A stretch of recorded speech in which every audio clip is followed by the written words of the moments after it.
صل على سيدنا ومولانا محمد وعلى سيدنا. اگر کوئی رمضان کی 15ویں تاریخ کو روزہ رکھ کر اس دعا کو پڑھے تو اللہ تعالیٰ اس کی 100 مرادیں پوری کرے گا، ان میں سے 80 دنیا میں اور 20 قیامت کے دن. اس کے لیے بہشت بری میں پیغمبروں کی ہمسائیگی میں 1000 شہر تعمیر ہوں گے، اور ہر ایک شہر میں 1000 مکانات ہوں گے. ہر ایک مکان میں 1000 کمرے ہوں گے، اور ہر ایک کمرے میں طرح طرح کے لذات موجود ہوں گی. دعا یہ ہے: اللهم صل على محمد وآل محمد.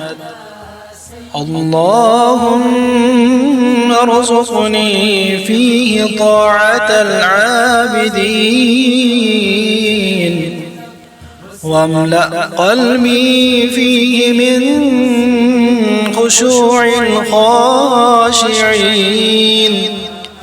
واشرح صدري فيه بإنابة المخبطين. يا أمان الخائفين برحمتك يا أرحم الراحمين. اے پروردگار، مجھے اس ماہ مبارک میں عبادت گزاروں کی اطاعت عطا فرما. اس میں میرے دل کو اہل خشوع کے خشوع سے بھر دے. عاجزین کی توبہ سے میرے دل کو منور فرما. اے خوف زدہ لوگوں کو امن دینے والے، اے سب سے زیادہ رحم والے، تیری رحمت کا واسطہ